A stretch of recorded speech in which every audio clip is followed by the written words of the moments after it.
Hey guys, Super Rugby Pacific Round 7 is coming up this weekend. The team sheets are out. I've gone over them to find what I think will be the best picks for fantasy in every single position. In these videos, I share them with you.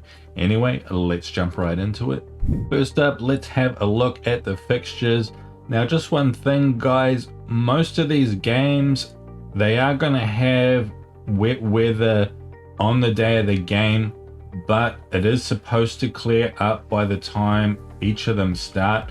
I record these a couple of days out though, so check the weather forecast closer to game day, just because things can change between now and then in terms of the weather forecast.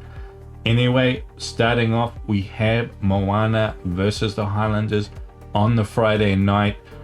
Like I just said, there is rain on this day in Auckland. I think it's supposed to clear around the afternoon, so this one could be cutting it fine. Remember, check that weather forecast because it does hurt the chances, especially of your outside backs. It hurts their chances of going big. Otherwise though, I do feel good about this matchup for the Highlanders. If it's dry, we've seen Moana concede some really big scores in recent weeks. That makes picking up Highlanders a really good prospect for fantasy. I think it does also bring some of the players we like from Moana into a bit of contention as well for consideration. The only thing that really gives me pause with this match, apart from the weather, is that we have seen the Highlanders line out really misfiring in recent weeks, and that's really limited the amount of ball that they've had. It's limited their ability to score points themselves. Thomas Lavanini, he is back this week. He will be their only lock, the first one they've had in a while, so maybe that'll be a big boon to their lineup. Maybe they'll finally get on top of those problems. They also have a pretty green 9 as well. They've dropped Fakatava and brought in a guy I haven't heard of before, so yeah, a couple of reasons there to give you a bit of pause. Maybe it will take them a bit longer than we think to crack Moana. Maybe this game could be closer than we expect, but I do still expect the Highlanders to be too strong. So yeah, pretty keen to invest in them as long as the weather is good. After that, on the Friday night, we have Brumbies versus the Tars in Canberra. Again, there is rain in Canberra. I think it clears in the morning, so this game should be fine. And otherwise, yeah, I'm really liking the Brumbies in this matchup. They've named a pretty strong team to start. Obviously, they are at home, and we have seen the Waratahs concede some big score lines so far this year. So Brumbies, definitely a good prospect for picking up fantasy players. Then on the Saturday afternoon in Wellington, we got Canes versus the Reds. This is an interesting game for me because the Hurricanes, they've had a pretty soft start to the season, right? This is kind of like the first real test that they've had all season, playing the Reds at home. But I do still feel pretty good about their chances. Just not going to be sure. I'm just not sure if this is going to be the sort of tribe fiesta we've seen out of the Canes so far, but yeah, should still be a good contest. Chance of showers for this game, but nothing too drastic, so should be good opportunity for running rugby as well.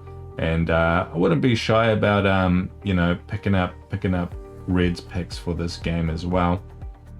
Then on the Saturday night, we have Blues versus the Drua at Eden Park. This is the one game this round that looks like, yeah, it's definitely going to be dry at least, so that's something. And pretty big on the Blues this week. We know the Drua that they do not tend to travel that well. We've seen big scores get put on them away from home. And a team like the Blues that can really lean on their forwards, lean on their set piece. I think that's kind of the kryptonite for the Drua as well. The Blues, they don't have to sort of spread the ball and give the Drua, you know, that sort of loose ball to play off of. So yeah, pretty big on the Blues, although it's always kind of hard picking up backs from the Blues. We'll talk about this a bit later when we get into the picks, but yeah, still pretty big on picking up Blues forwards for this matchup. Then finally on the Saturday night, we have Force versus the Chiefs in Perth. There is supposed to be rain in Perth, but it's going to clear in the morning, if you can believe that. And otherwise, look, I mean, we've seen the Chiefs put big scores on the weaker teams this season, but you know, the Force, they can be tough at home, man. Like, they're not necessarily someone you can just rock up there and steamroller over them. But otherwise, I still do like this matchup, especially if it does look like it stays dry. And yeah, there's still going to be plenty of room for picking up Chiefs this week, I think. Now, if we get into the actual picks, starting with the outside backs, at the moment, I currently have Tangi Tau, Finianganofo, and Muirhead locked in. Just talked about how much I like the Highlanders. I mean, that really brings that Highlanders back three into play. We know how good they all are. Nareki, Radamai Tavuki-Nikins, as well as Tangi Tau. Tangi Tau's been the performer so far. But yeah, again with these Highlanders picks, I mean, I wouldn't blame you if you even wanted to pick up two of them more than just the one of them. But yeah, just keep an eye on that weather, man. Just make sure that rain isn't going to run into that game, because yeah, you definitely don't want to be picking up two Highlanders back three if it does in fact rain in Auckland for that game. Another big thing to be aware of this week is that Leroy Carter, he's going to be playing at 13 for the Chiefs this game. And yeah, getting moved into the centers, it does really seriously reduce your prospects for scoring fantasy points. Another thing is that I think Kyle Brown is on the bench. I'm pretty sure he's a 13 as well. So, I mean, there is a chance that Carter gets subbed here. I'm not sure how that's going to play out. It might be something that Carter moves back to the wing and Brown replaces Nana Saturo or something. But yeah, definitely something you need to be aware of for this match, because I imagine a lot of people would be looking at Carter if they assumed he was on the wing. The other picks I really liked on the outside backs are, of course, the Brumbies outsides. We've got Muirhead and Corey Toole. In the past, I've liked Toole a lot, but this year Muirhead's been really good, so it's a bit of a muchness, right? They're really close in terms of averages and really close in terms of price. I've gone for Muirhead for this game. In terms of some cheaper options though, I mean, Finianganofo, he's still there, got that massive haul last week of over 100 points. He still only cost 7.2 million, and even though that Reds game, that could be a tough game for the Hurricanes, he could still go pretty well. We've also got Amoni Narawa. He's getting a start this week, but I do have a suspicion that he is going to get subbed. Kyron Taimai Falau is on the bench, so he could come in at 14 and replace Narawa. But otherwise, at 6 mil, he might not be too bad of an option. We've also got Nareki at 7 million as well. Doesn't get as much as attention as the other two in the Highlanders back three, but yeah, he's just as good, man. He's just as possible to go big in this game as the other two. And yeah, 7 million, that is a pretty good price. And just looking at the ultra cheap options down here, we do have Peyton. He's getting his first start, I believe, at fullback. Only 4.4 million, and that drew a matchup. Potentially he could go pretty well here. Not an option I would seriously consider, but one to keep an eye on, to be honest, if he's getting starts, just to see what he looks like. I think Glenn Vaihu, I mean, he could be a legitimate pick here as well if it stays dry. Yeah, he's only 4.6 million, and I mean, last one I'd mention actually is Sid Harvey. I mean, how good did he look in this game against the Blues, man? He does actually look pretty dangerous. Only 4.6 million, but don't love that Brumbies matchup too much. But yeah, these guys they're just mainly guys to keep an eye on, I think.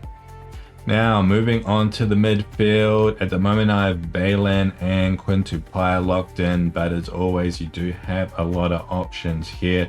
Obviously, there's Billy Proctor. He is the elephant in the room. 11.3 million and pretty much worth every penny. Pretty unlucky to only come away with 20 points last week in a 50-point game that the Hurricanes put against the Highlanders. But, I Man, there's no guarantees, right? Sometimes you zig when you should have zag, and that's just how it goes with fantasy. Quintuplier, though, I mean, he's been super consistent this year. 65 in the last 2 games. Expect him to keep going just as well against the Force this weekend. So yeah, pretty much an easy selection for me if you can afford him at that 8.1 million. Couple more I'll give a shout out to. Obviously there's AJ Lamb. He's done pretty well the last couple of weeks. Had that big performance against the Waratahs, running in those tries late.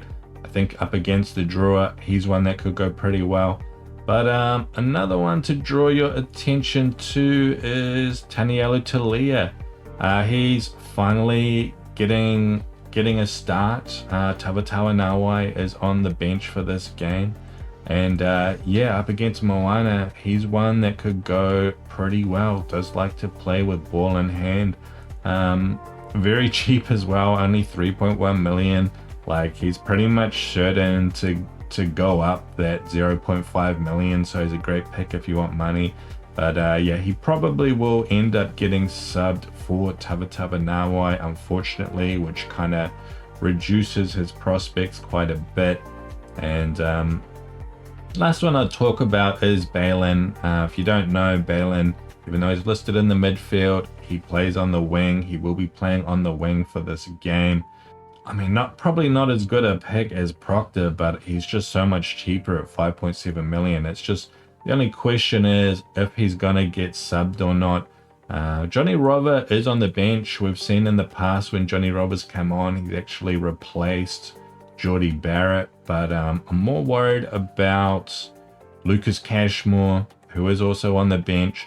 We've seen him come on and play 15. So I'm just kind of wondering if, you know, maybe he comes on and Morby, he like moves out to the wing and replaces Sullivan, something like that. There's definitely potential for that. So bear in mind, Batman could get substituted, but, you know, decent chance he doesn't, right? Decent chance that Morby goes off instead.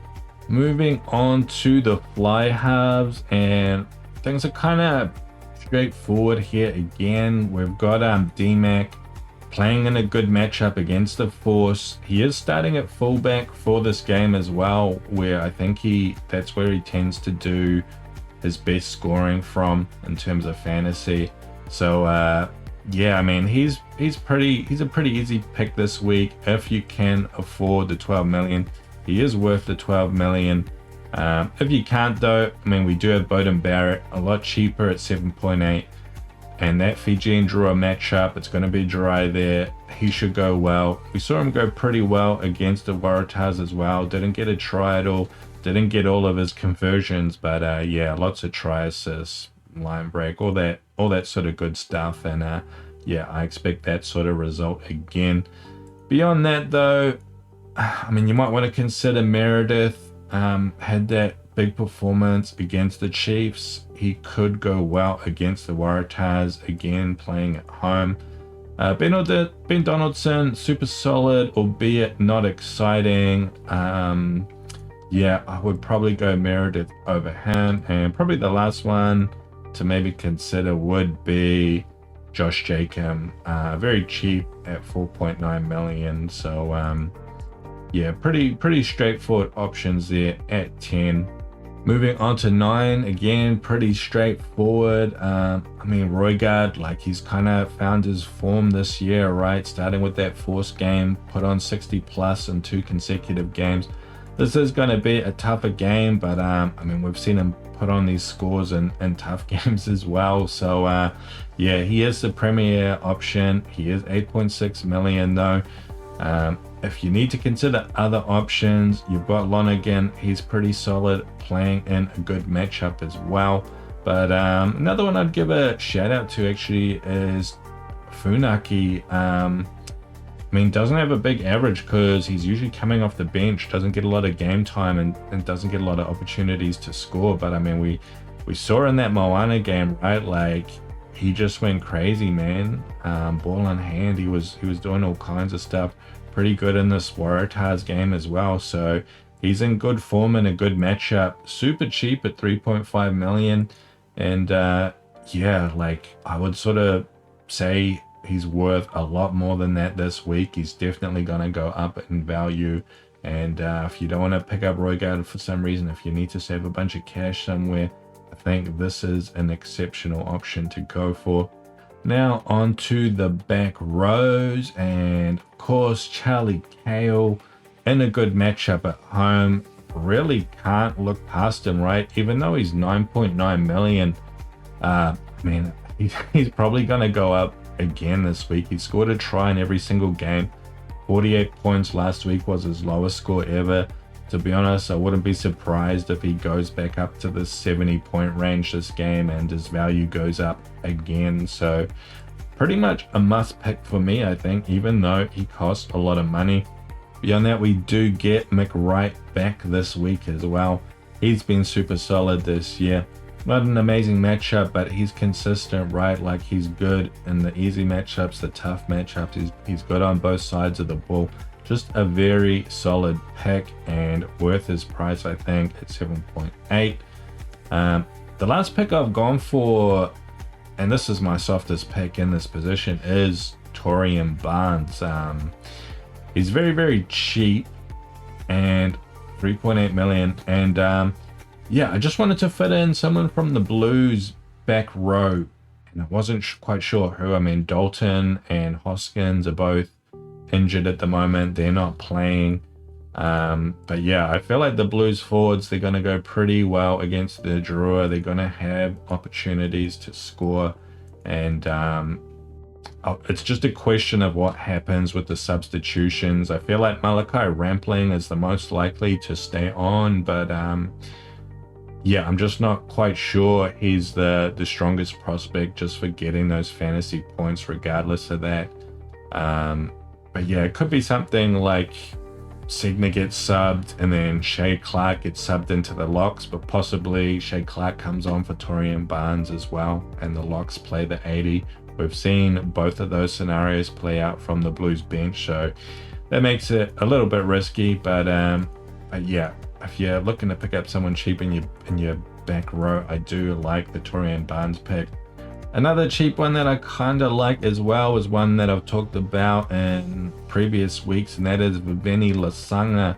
And yeah, when I was talking about him, it was this force game right here when he went on to get 69 points. If you just look at his average or his points, it's not that impressive, but that's because he doesn't often get a start. He's usually coming off the bench, but this game he is getting a start. He probably is still going to get subbed though. Sean Withy is on the bench, and I thought in that force game that Withy would replace Lasanga. It didn't happen. Withy actually replaced Nicola Broughton, but because this game that Hugh Renton is playing at 8, I suspect that Withy will definitely replace Lasanga this time, so that does kind of reduce his prospects a bit for me, unfortunately. Otherwise, I definitely would have picked him.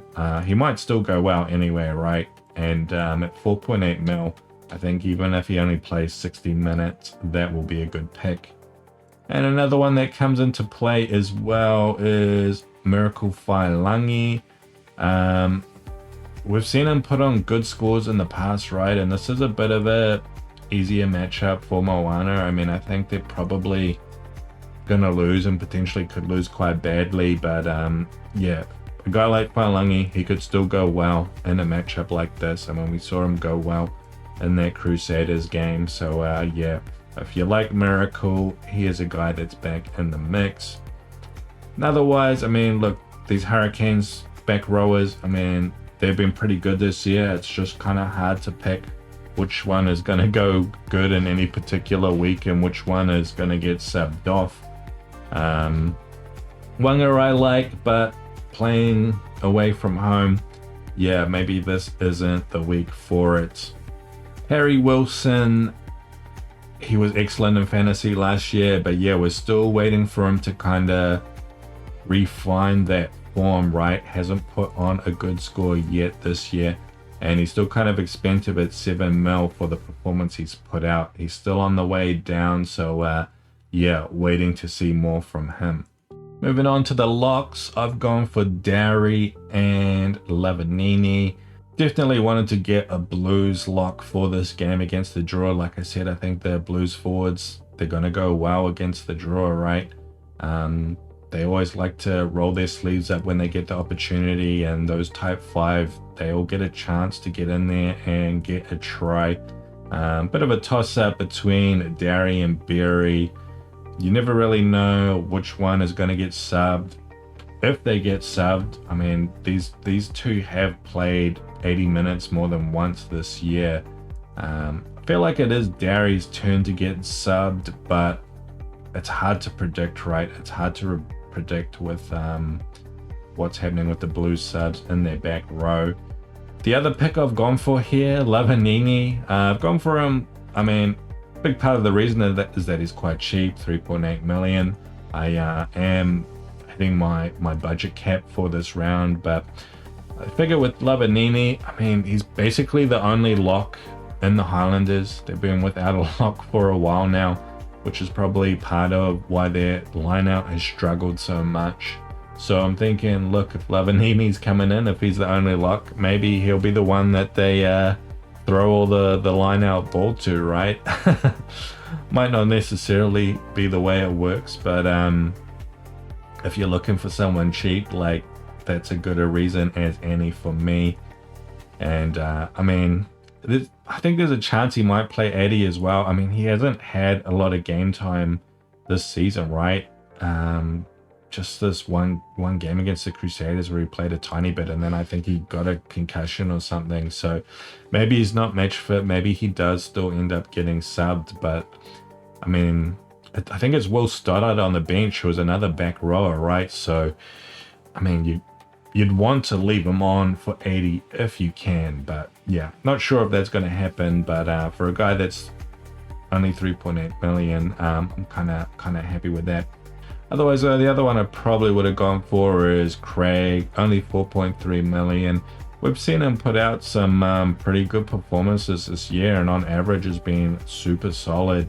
Definitely worth his 4.3, and maybe with an easier game against the Highlanders, he could actually have an above average match. So he was one that I was sort of tossing up with Lavanini. If you got the cash though, I mean, guys like Jeremy Williams, he's been super strong lately. He was super good last year as well, so it looks like he's kind of found his form back. But yeah, 5.6 kind of expensive. Shaw's been solid. Josh Lord as well, man. We've seen him running in the open a few times this year, getting some passes away. So yeah, I mean, for his price, 3.8, he's not bad either. Now moving on to the hookers, and things are kind of weird for this round. We've got Jack Taylor, right? And I've talked about this a lot already in my other videos. This Highlanders lineout has been a disaster for 3 weeks in a row, and it's really been reflected in Jack's scores. He's gone from like 40 plus, 60 plus down to, you know, low 20s, right? And if you just look at what's happening, you can see every single round. Look at these lineout errors, -8 here, -6 here, -10 here. And, you know, you actually miss out on 3 points for a missed lineout because you don't get the 1 point you would have got otherwise if you had a successful lineout completed. So yeah, his score's just being completely demolished by this lineout situation. If it persists, I mean, he will be a bad pick again, but I'm hopeful, right? Like I talked about Lavanini before, having a lock back into your lineout, you figure that's something that should help, right? You'd also figure that after 3 weeks, maybe that work out. This is something they need to make the top priority, right, and sort out. And then there's the fact that it's, you know, up against Moana, they do have the opportunity to go well here, and Taylor, he'll be able to sort of get some things done, ball in hand as well. He'll get those opportunities, maybe like a maul try or something. So yeah, he could still be a good pick this week despite all of the caveats. The other option I'd look at this week as well is Brodie McAllister. He is getting his first start for the Chiefs in a pretty good matchup against the Force.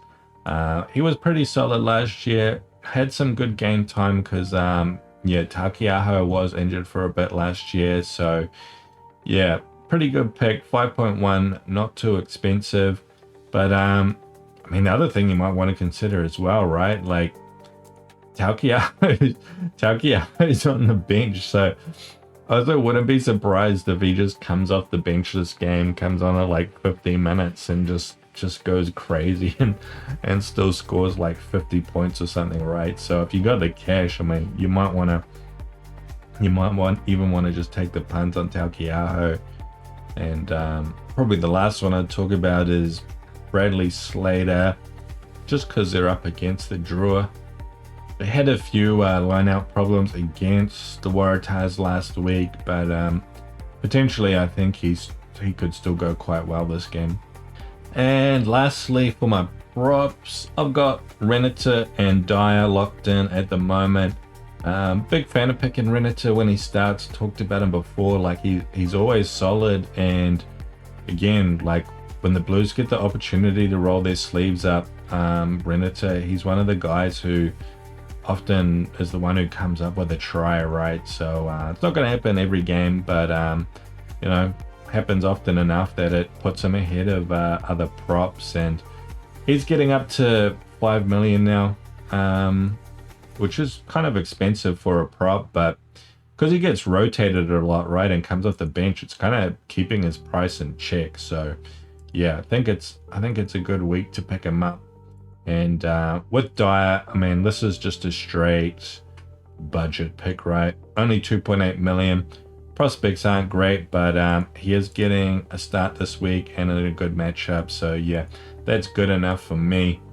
Otherwise though, I mean, look, any of these props who are sort of near the highest average score, I mean, Tarval, he's been super consistent. I mean, Profit, like, if you got the cash, there's no problem going for these guys. It's pretty much of a muchness. Another one I'll mention though is Saita Ufa'o. I mean, this guy, I'm a fan of this guy because last year there was one game, I think against the Waratahs, where he just went absolutely crazy and scored like 3 tries because he is an absolute unit. And yeah, I do like to pick him when I can, when he gets starts, just because, you know, I'm thinking there's a chance maybe maybe it'll happen again. But yeah, look, he's kind of pricey at 4.5, but I think he is still a pretty decent prop and fantasy pick anyway. And coming up against the Islanders, I mean, he might go decently. So yeah, he is one I don't have a problem picking. And thinking about the captain this week, kind of 2 standout options for me, really. That is Tangi Tau and McKenzie.